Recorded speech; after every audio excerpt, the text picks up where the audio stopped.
Hello, and welcome to another episode of Meet the Booktuber Through Books.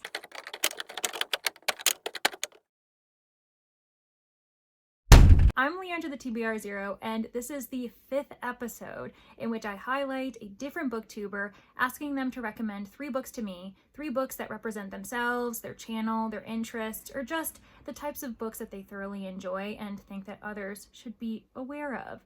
I have in the past had Danny Dabbles, Brittany Loves Reading, Happy Haunts Library, and XO Joe, and now for the 5th episode, I have Bree from Four Paws and a Book. She ended up recommending 3 books to me of 3 different genres, including The Fulcroft Ghosts by Darcy Coates. This one is it's a bit of a haunting, I would say probably tears, thriller / horror, mixing in between there, blurring the lines.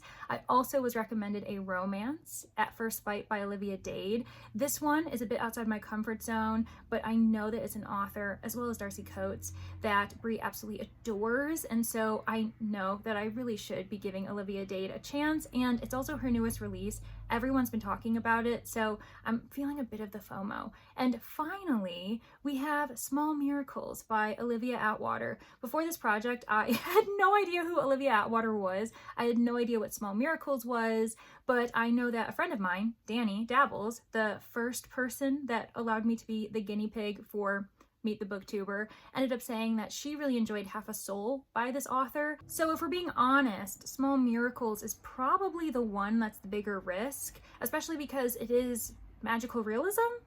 Fantasy? Something like that. I am also speaking to you from the future. So I already know what my thoughts were about these 3 books, but you're gonna have to watch to the end to get at my level. I am really excited to be highlighting Bree because she is someone that I have appreciated for a very long time. I was a fan, and then I became a friend, and I think that a lot of it started with the fact that we were the co-hosts for Team Professor Plum back in Get a Clue Readathon. Rainy from Rainy Blue Reads, the creator of that readathon, kindly kind of put us together, and we had a really great time participating, winning, and then now here we are 6+ months later, and I'm a co-host for Bree's amazing readathon, hosting for Team Spooky. And Bree has also just genuinely been such a kind person. She's been so patient and offering help wherever she can, especially to booktubers like myself who are newer to the game and also participating in a bit of trial and error as we try to figure out our brand, try to figure out what we want to do with our channel and what we like to do.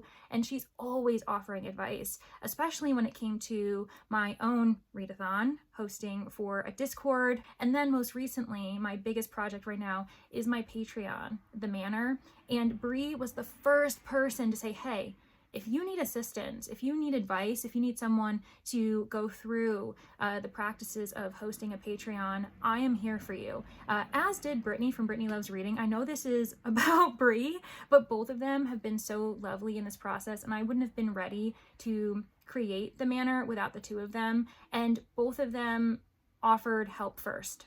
And that is something that I think it's overlooked a lot. The suggestion that, oh, we should always be offering help wherever we can, or if someone asks for help, you should say yes. But I think it actually takes a certain level of strength to think to offer help first before the person even has to contemplate the pressure of that, the weight of that, the nerves and stress that come with asking for help. So anyway, I appreciate it so much, and I have been looking forward to showcasing this vlog for quite some time, ever since I asked Bree and she said yes. So Bree, you know what? You asked for this. I have to just shower you with all the praise because this might be one of the few times I get to do it. So I really do hope that you all end up watching this video into its entirety because I put so much love and thought into it, and these 3 books might just be for you. So you're also risking the fact that you're missing out on the perfect book for you if you don't stick to the end. And also make sure you're supporting Bree. Make sure you're subscribed to her. I'll have her linked below. And she's also obviously doing a lot of crazy stuff on her channel, including the Amazing Readathon this June. So if you are late to the party and you're like, wait, what is the Amazing Readathon? Don't worry, you can always join late, especially if it is already into June. I think that's when I'm posting it. This video, I mean. Definitely go check it out. The announcement video is below, and then you can join the fun, the chaos, and read some good books along the way. And in this segment of just praise, I also would be remiss not to thank the patience, kindness, and support that I continue to get from my Patreon members. So thank you so much to my sleuths, my witnesses, my suspects, as well as my corpses. I really do appreciate all of you at whatever tier you're here for, because you just make BookTube even more fun. All right, as a train is going by my outside window, let's just get this vlog started and see, what did I think about these 3 books recommended to me by the 4 Paws in a Book? I am a third of the way through the Fullcroft Ghosts, and I had to consciously stop here because I know that if I keep reading, I'm just gonna binge this book. It's not very long, and I am so invested in Tara and Kyle as our main characters. They're siblings, and their mother was recently hospitalized, leaving them in a very vulnerable state emotionally, but also physically, because they have nowhere else to go. They end up arriving at the house of their estranged grandparents, 2 people that they've never really met. There is a weird past as far as why they haven't interacted with them, why haven't they kept in touch with their mother, and I'm still wondering about the truths behind that and why their grandparents are all of a sudden invested in their grandchildren. Tara and Kyle are really fascinating. They're honestly really authentic siblings. I believe their relationship, especially Tara being very protective over her younger brother. And while they're trying to get settled at this house in the mountains without cell reception, they're very secluded. Weird things are happening. They're hearing sounds in the house. There are locked doors. People are outside their windows at night, moving about the yard. Tara is really concerned about what's going on, and she doesn't really know which questions to ask, and she doesn't really know whether her grandparents will even tell her the truth or not. So I'm wondering what's gonna happen. I'm already seeing some strange behavior by these grandparents, May and Peter, because they seem nice on the surface, but they also are actively preventing the children from interacting with those in the community and kind of investigating the house to its fullest. So I have so many questions, and this is definitely something that leans on a tinge of grief horror because our children are dealing with the accident that involved their mother. They're not really sure what's going to happen to her. The hospital isn't being very helpful in providing updates, and now they're kind of disconnected. Every day, Tara was making sure to call the hospital to check in on her mother, see what's going on, even though there really hasn't been much progress. But now there's been this huge storm and they've lost all contact. I feel like that's going to be the catalyst as far as spooky, eerie things happening. But so far, I'm really loving the atmosphere. Darcy Coates is providing this really excellent, rich environment. The leaves, the trees, and this creaky house where sounds are just coming from everywhere, and Tara doesn't know if she should be hearing them or not. And actually, the scary parts are when she's realizing it's silent, and she's like, why I should be hearing people moving about. I don't know. I'm into the atmosphere. I'm really glad that Brie has recommended this to me, and I shouldn't be surprised because in my opinion, she is the expert on Darcy Coates, so she knew which book I should start with, and I'm so excited. Also, I just ended up posting my Patreon today. I announced it. I had a premiere, which has also been just very, distracting for me in my mind, but 2 people who have been so lovely and so supportive throughout the process of me planning it, organizing it, and, launching it today include Brie from 4 Paws in a Book, the person who I'm highlighting for this video, as well as Brittany from Brittany Loves Reading. Both of them have their own Patreons, and I couldn't be here without them, so I really am grateful to them. And so all the love to Brie and Brittany, of course, too. So I can't wait to finish this book. Okay, I'm gonna go do that now. I just finished the Fullcroft Ghosts this morning, and I understand why Brie gave it 5 stars. And I also understand why she had me start with this as my kind of first official Darcy Coates that I've had guidance for, that I felt confident going into because I trusted the person recommending it to me, because I'm going to be giving this 4 stars.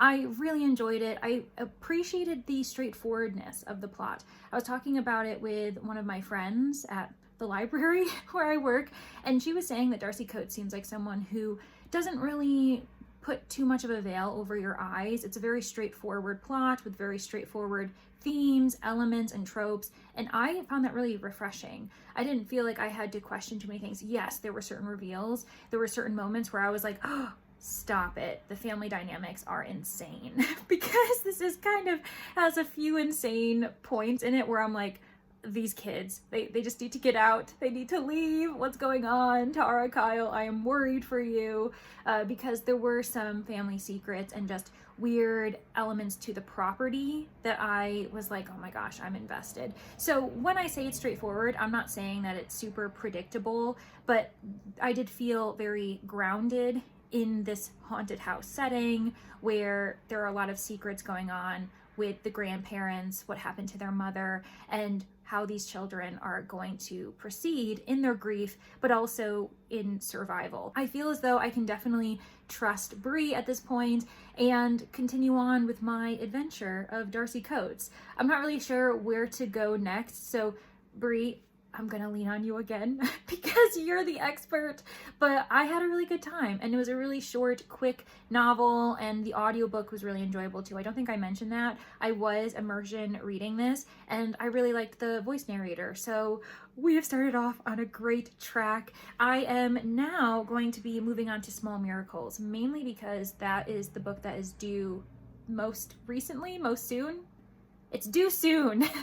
Sooner than at first bite. So we'll be moving on to kind of magical realism fantasy. It's another author that I really don't know much about. I know other people, other friends who are more comfortable in the fantasy genre who know about Olivia Atwater and have enjoyed other books by her, but that's going to be my first experience, and I'm looking forward to it. I actually just got the ebook, and the reason why it's due sooner is because I also got the audio for it, and if anything, I want to be able to start with the audio, kind of get immersed in the world and appreciate it from, a voice narrator who knows what they're doing and providing really fun voices for the characters. So that is what I'm going to do next.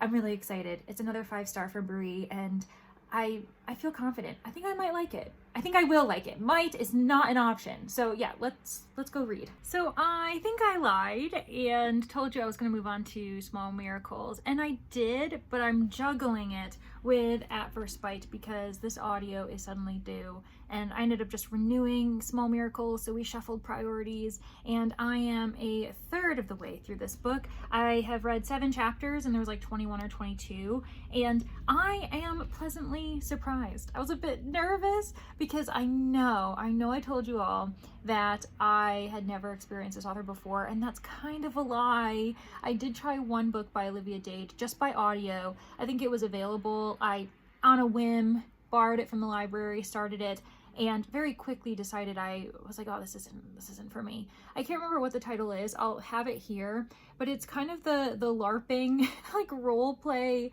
where one of the guys is like an actor, and I just remember I just did not vibe with him. I think it's because it opened with him, and he was super sad that no one was taking him seriously because he's just so hot and famous. And I was like, this isn't for me. So I just quickly DNF'd it, and I promise I was probably like 2% in, and I didn't really give the author a chance. So that's why I'm saying this is really the moment I'm actually giving this author a chance, and I'm feeling it. I am invested in Athena and Matthew. They had a really rocky start, even though it was also a meet cute that was very much interrupted and just soured it for both of them. Basically, Athena is engaged to Johnny, and his older brother Matthew is not happy about it. He doesn't think they're a good match, and he pretty much takes so much energy to convince Johnny to end his engagement with Athena. And you know what? Johnny takes his older brother's advice, but it's so far in the process that Athena has already changed her life significantly. She quit her job. She planned to move to their hometown of Harlots Harbor. She even bought a house, or at least like a kind of complex that's like next to Johnny's apartment, townhouse, and then they were gonna like combine the two. It was this whole thing. There's a history. It's called Spite House, which is honestly on brand for Athena. And so she's like rebuilding her life, living next door to her ex-fiance Johnny, but also her neighbor right next door is Matthew, the man who pretty much ruined her life. And they are kind of at odds. They both realize that the other person is actually not that bad. You're starting to see really cute moments with them, and I really relate to both of them. The pressure that Matthew feels to keep everything together, to be the father figure to his younger brother because of what has happened in their past and what happened to their family, Meanwhile, we have Athena, and I think I relate to her the most. She doesn't really know what she's doing in her life. She has a laundry list of job experiences, all for very few amount of months to a couple of years. Her longest stint was 3.5 years as a teacher, up to when she quit her job to then plan to marry Johnny and just figure things out and get over the burnout she's been feeling. I very much relate to that. I feel as though I've had a lot of experiences at various workplaces, but not for a very long period of time.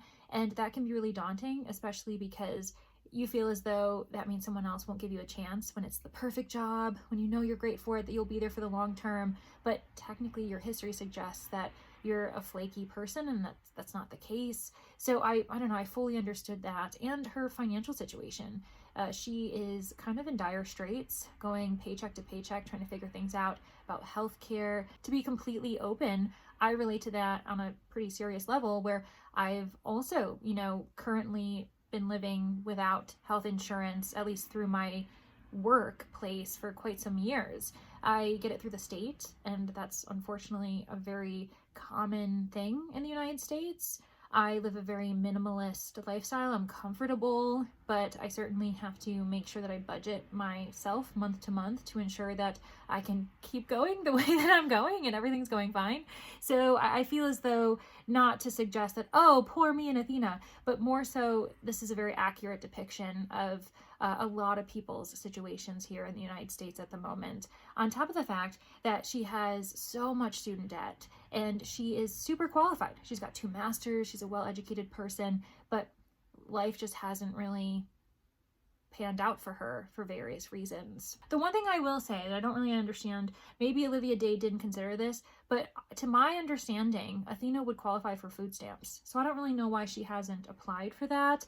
Again, coming from personal experience, I've had to apply for food stamps. So I do think that there are some areas, certain programs that the US does have, that certain states have, that maybe could have been added for realism, but that's honestly not something I'm here to critique, because I do think that for the most part, Olivia Dade's doing quite a good job of demonstrating how Athena is living in her situation at the moment and how Matthew's trying to support her, but it's really difficult with their past and them also just constantly trying to apologize to each other. So yeah, and I do know that there is some depression rep. I'm seeing it a little bit. I think it's with Athena, but it's early days because it's a bit more subtle at the moment, certain changes in mood, her tone, her temperament. So I'm waiting for that to be delved out more, because I know that there was a content warning about that from the author at the beginning of the book. So either way, I'm feeling this. I'm enjoying it. It seems perfect for the summer months. Reading this in May feels really good. And I probably will just finish it before my next update because I'm vibing with it. So why not? All right, I finished At First Bite the other day while on sprints, and there are so many things I do appreciate about this. I love that our main character, Athena, is providing us with depression rep, and I felt like it was pretty authentic, especially because when you're looking into the author, Olivia Dade, she's pretty open in her author's note and her dedication that she's experienced this before. And so I think that this was probably among the truest characters to herself that she's written. Maybe she was working up to it. And I also can see her own career path with Athena, because Athena has been juggling jobs her entire life, only in small stints. Her longest career had been like 3.5 years, and that was the last job she had at the beginning of this book. And you can see in the author bio that she has had numerous jobs. So I could totally see Olivia Dade in this character, even though Athena is on her own. She's her own character, she's her own woman. Also provides great fat rep, and it has nothing to do with her weight. I know that sometimes we do see that with main characters, especially women main characters who are fat, that they are dealing with confidence issues. And while Athena does deal with some confidence issues, it's only related really to her depression and her realizing this about herself and trying to heal and work on coping mechanisms that are healthy for her. And I also appreciated how patient the guy main character is. We have Matthew, and I kind of mentioned his backstory, which was it's a bit absurd, the idea that the older brother ends up convincing the younger brother to dump his fiance, and then he gets with the fiance. And they do kind of acknowledge that that's a bit of an itchy situation. wasn't my favorite. There is a little bit of voyeurism in here too, due to the fact that they live like 4 feet away from each other with just like a small alley between their windows, and the author does kind of play on it a little bit with consent from both characters, but at the beginning it did feel a bit itchy when he was like, oh, I'm watching her, and then, you know, obviously he's attracted to her physically as well, so I don't know, that always feels weird to me. And there are some cringy moments. Some people have mentioned that, especially the chicken man at the end, but I do think it's all in good fun, and I think it makes sense with these two characters. So yeah, like honestly, this is a solid romance, and I'm gonna end up giving it a 3.5. I would typically probably just give it a 3, but because there's so much important rep in here, then that really followed through from beginning to end for me. I'm gonna give it an extra half pointage, and so 3.5, that's honestly pretty solid for me because I don't tend to read romances very often. I think I've only given like 3 or 4 romances 5 stars in my entire time of reading romance. Not that I have very many romances under my belt to prove that, but basically a 3.5 is really strong for me. And yeah, I think I'm not fully on the contemporary romance train because it does feel a bit juvenile, or at least like YA at times, and these characters are in their 30s, but that's not something that Olivia Dade alone does. Like pretty much every contemporary romance I've read, you've had to deal with a little bit of immaturity. I also felt that there was a little bit of hypocrisy from our boy Matthew. One, he drops Athena like a hat at one point at his, you know, brother's issues with their relationship, which we can predict. That's not a spoiler. Like, it's messy. His younger brother Johnny is so messy. He's a messy boy through and through. He needs to work on himself. But on top of the fact that he wanted Johnny to break up with Athena, mainly because he's like, I'm gonna have to financially support her just like I financially support you, and you're lying to her, telling her that, you know, she'll be fine, she can rest and figure out what's going on with her life financially, you know, while Johnny takes care of her. But he's like, I'm the one who takes care of Johnny financially. I pay for his loans and everything, so that's what I'm gonna have to do with Athena. So that's why he didn't want that burden, understandably. But then after they break up and he kind of gets to know Athena and obviously starts to have romantic feelings for her, and it doesn't start out, he honestly is being a good person. He's not doing this because he's romantically, you know, attracted to her. He just feels really badly for her situation. But he like anonymously pays for her mortgage. He also gives her like $80 to $100 in tips every time he goes to the cafe that she works at. And he like is, I don't know, I was like, that's kind of hypocritical. Like, you were like, the main reason I want Johnny to break up with her, you know, among a few others, is that I don't want to have to like have a financial burden on my side. And then now I'm just going to be flinging money at her left and right and tell her, don't worry, take your time. I don't know. I feel like that could have been addressed a little bit better. Honestly, these are cute characters. The pop culture references are really fun. The dialogue is really cute. And for once, we see the kind of flip. And it's very taboo. It's very much a stigma that the woman has to be, you know, less experienced than the man. But it's very clear that Athena is far more experienced in various ways than Matthew. And also, I would argue that Matthew might be neurodivergent, just because of some of his interactions and how he processes things and the way he speaks. It could have been the voice narrator that impacted that too, because I did, for the most part, listen to the voice narrator while I was reading along. But I would argue that he provides some neurodivergent rep too. But yeah, so middle book for this vlog ends up getting 3.5, and I'm not gonna lie, I'm so excited to get back to Small Miracles. I think I got about 20% when I had to put it down, but I do have the ebook and I'll be getting that right away. I'm going to be picking it up as soon as I can. And I also ended up re-borrowing the audio for it just because that experience was great. And I might even restart it from the beginning because I really enjoyed the beginning of it. So a bit of a spoiler for that. I'm so excited. I've really enjoyed it so far, and I'm kind of glad that I saved it for the end as the last book for this vlog, because right now I'm predicting 5 stars. I'll say it. I think it's gonna be a 5-star read.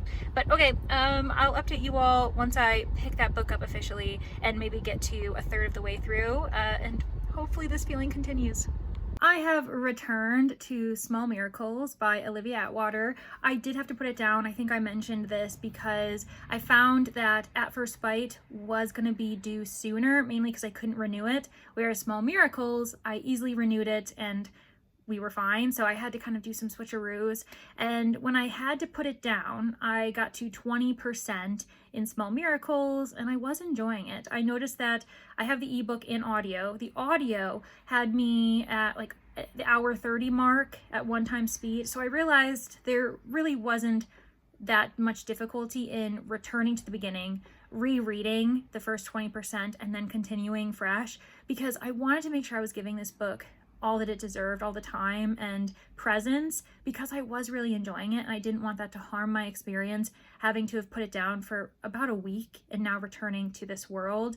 And honestly, it was the best decision. I re-listened / read on my e-reader the first 20%, and I love it just as much. This is probably one of the quickest predictions for a 5-star that I've ever had, because I'm enamored. I'm having so much fun. I'm really enjoying the amount of investment I have in all of these characters. I like all of the characters, and I'm finding it very funny. It's very sharp. Olivia Atwater is just a hilarious author, and she's putting her characters in very wacky circumstances, and some of them are exasperated, some of them are being a bit cunning, being a bit selfish, and just making life harder for each other, whether they mean to or not. And I just find it a breath of fresh air. It's great. And the premise of this book, I think, is really unique, and it lends to the fact that it's very cozy and funny and very relatable. I actually find it super relatable. The only hiccup I'm having is not really being a fantasy reader, so I don't know how to label it. And honestly, that's not a critique. I just don't know if it's magical realism or if it's fantasy, because that distinction still confuses me to this day, because I suppose magical realism suggests that it's happening in the real world and there's just other magical elements, you know, being imparted onto it. And that is true. It is happening in the real world in Small Miracles. People, you know, work in retail, kids are going to school, kids skip school, you know, everything else.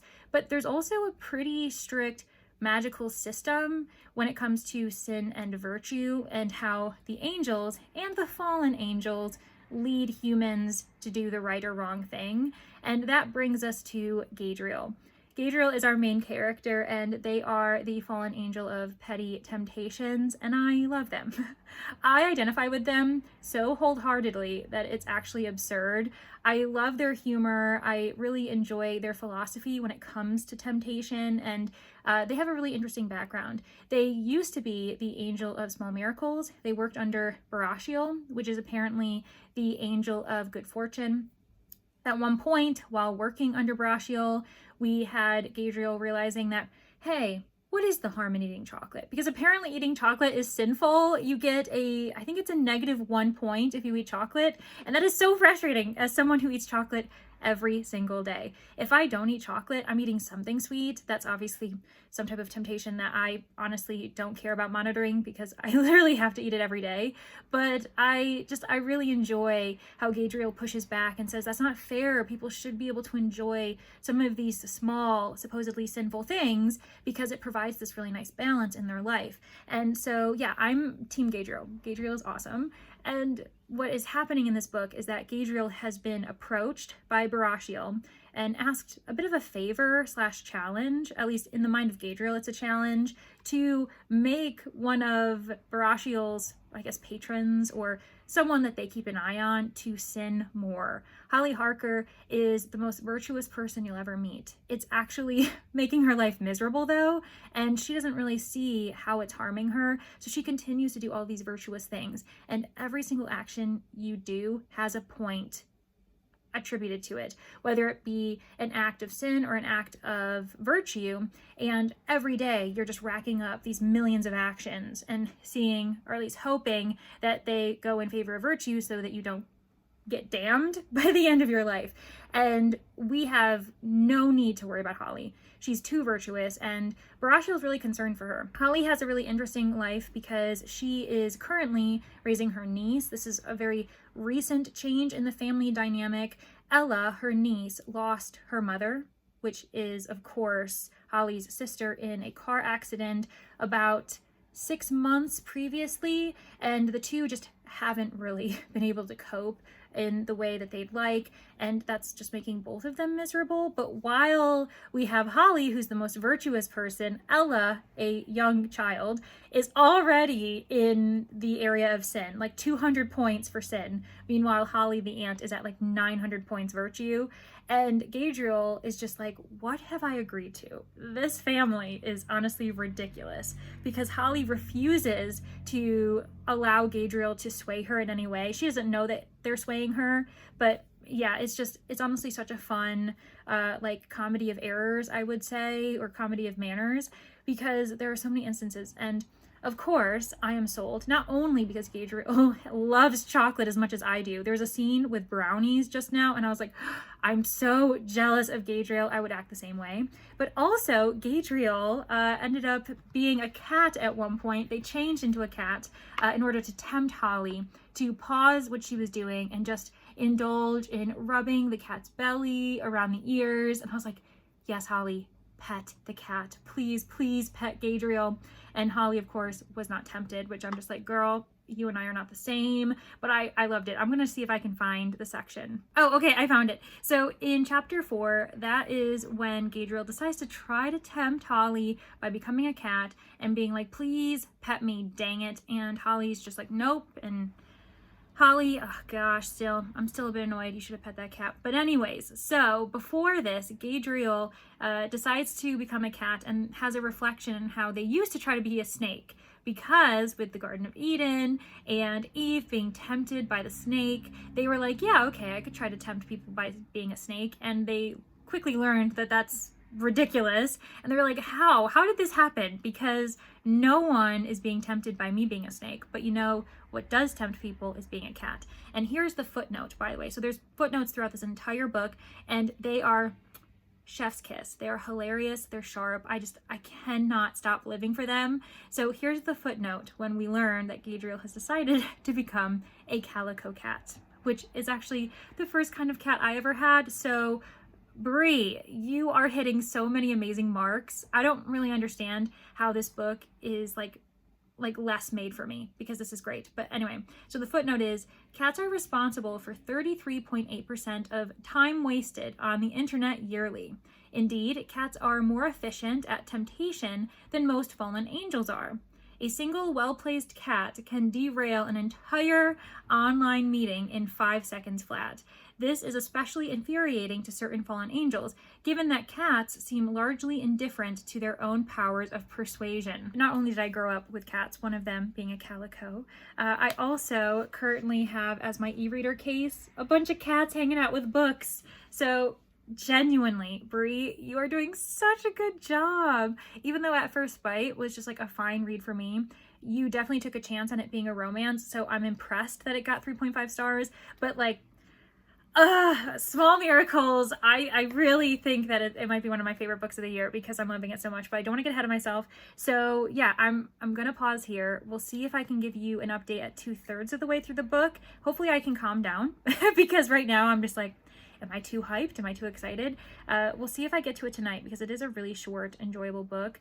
But yeah, we'll see how it goes. I'm so excited. Okay, I'm gonna go back to reading. This afternoon, I ended up hitting 2/3 of the way through Small Miracles, and I'm still absolutely adoring it. I love the growth that we're seeing in Gadriel. I also love the growth that we're seeing in both Holly and Ella. As Holly begins to be a bit more selfish, she begins to sin a little bit more and be honest with herself as to why she's so unhappy, and her relationship not only with Ella, but Ella's mother, which was Holly's sister, and why her grief, or lack thereof, is like impacting her life now, and how she feels almost that she's being forced to grieve. And that's a really fascinating and valid form of loss that isn't really highlighted too often. The fact that we are not obligated to grieve people, that we shouldn't feel guilty if someone in our life has gone away for whatever reason, and we have good reasons not to grieve them,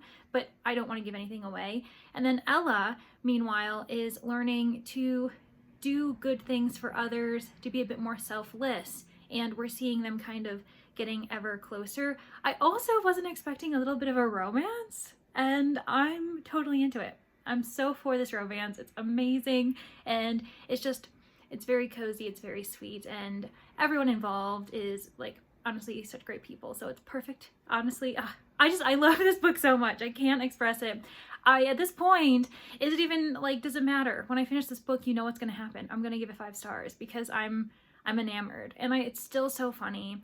And we are focusing on serious conflicts, internal conflicts. This is a journey that a lot of the characters are having to go through to deal with old trauma, to deal with new relationships, and how to be honest with those new people in their lives, but also with themselves.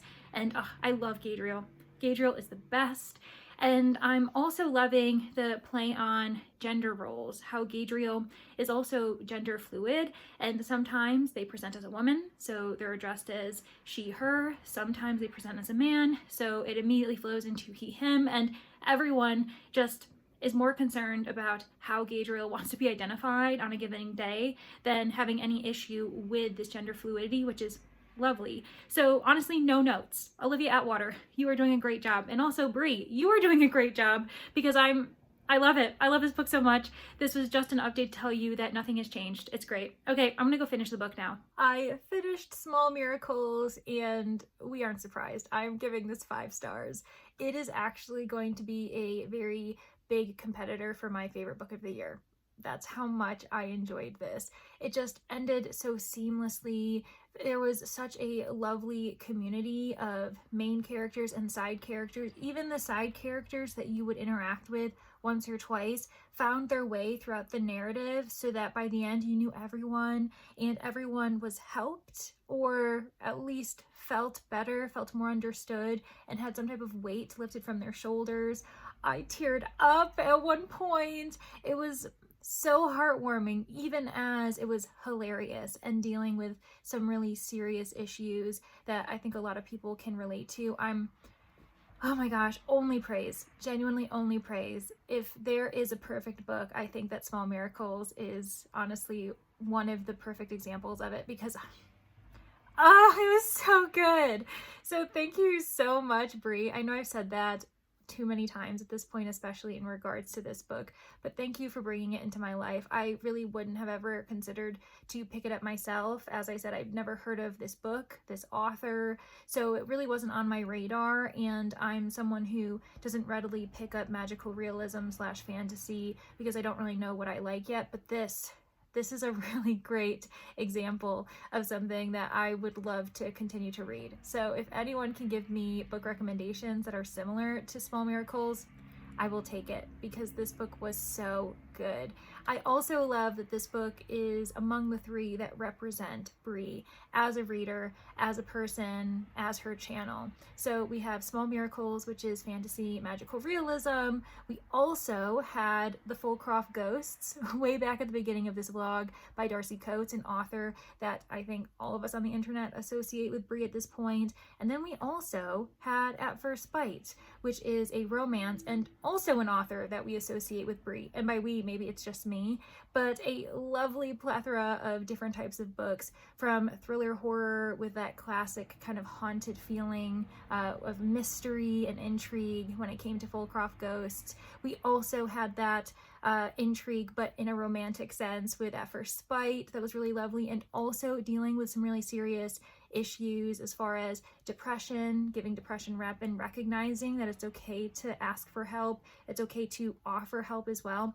And then we have Small Miracles. Honestly, I think the through line of all 3 of these books could be dealing with grief, or also pulling through when life gets bleak, because it does, and we need community. We need people to work through them together, because doing it alone can be done, but it's not preferable.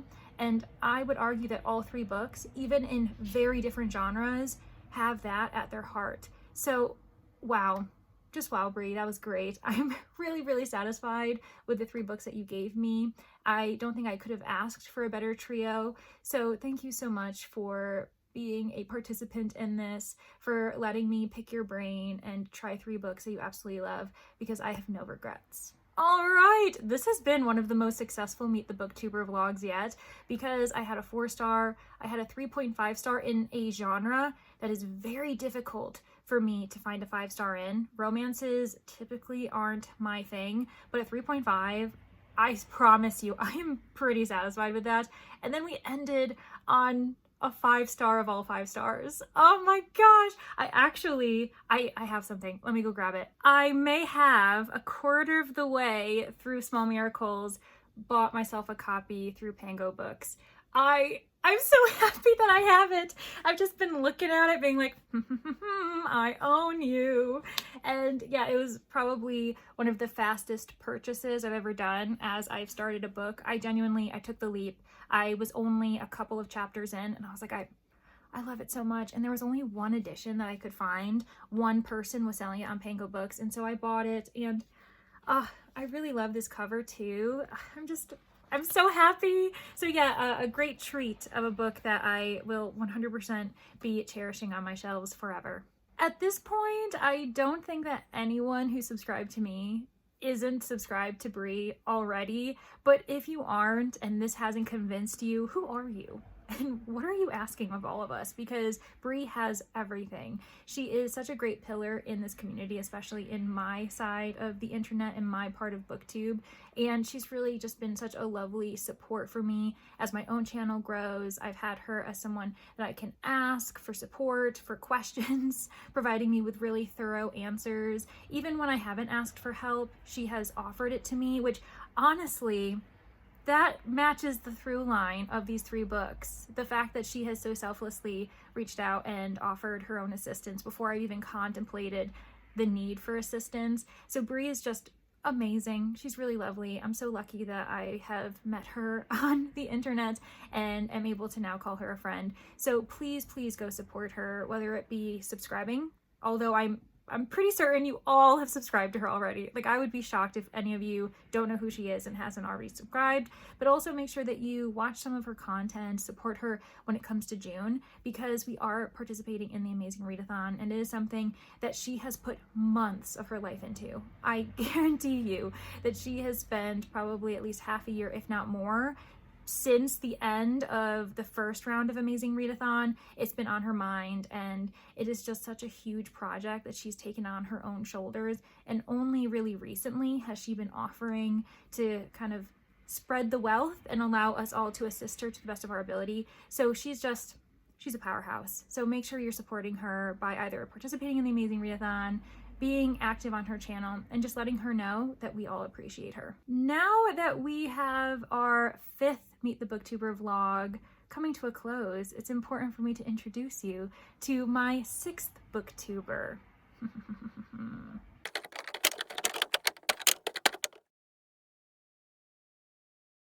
And that 6th booktuber is Pretty Purple Polka Dots, aka Aoife. So Aoife has provided me with a romance, a contemporary, and a thriller. For the romance, she originally was going to give me Get a Life, Chloe Brown. I had to tell her I've already read it because during the TBR-a-thon, which was in January, that was our group read-along pick. So she was like, well, might as well just make you read book 2.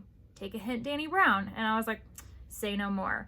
And then she gave me a contemporary, which is The Rachel Incident. This looks really fascinating. It's a title I've been meaning to try, and I just have never really had any motivation to pick it up though, because life in BookTube, TBR just keeps growing. But in June, it's one of her host favorites. So if I'm in need of a bit of extra GRC, if you see me reading it, it's gonna be for that, but also for this vlog. And then we have the thriller, Strange Sally Diamond.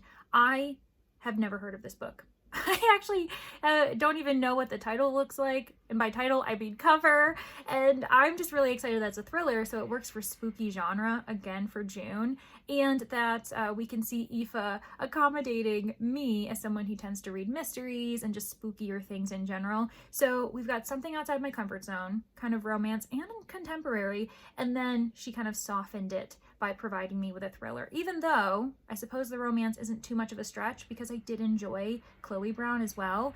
So we've got a bit of a mixed bag here, and I'm so excited. So if you're as excited as I am, then why wait? Make sure that you're subscribed to Aoife, go support Pretty Purple Polka Dots because her channel is just really fun. I love her sense of humor, and I really enjoy gaining new titles from her because I would argue that Aoife and I don't tend to read very similar books. So if I ever want to go outside my comfort zone, she's among the first people I look to. So anywho, I really can't wait to continue this series. Thank you all for continuing to support me. It's one of my favorite series on this channel, and I'm really proud that I've kept it going. But if you're interested, make sure that you are subscribed to my channel so that the next time a Meet the Booktuber vlog comes up, hopefully you get notified. Also remember to like this video, because if you had fun, let me know by liking, or comment your thoughts. Did I convince you to read any of these 3 books? And by me, I mean Brie, because that's how the chain of events happen. And I really do hope to see you all in the next one. Thanks everybody. Bye. Also, thank you so much to my patrons at the Manor. I don't know what I would do without you. You're the best.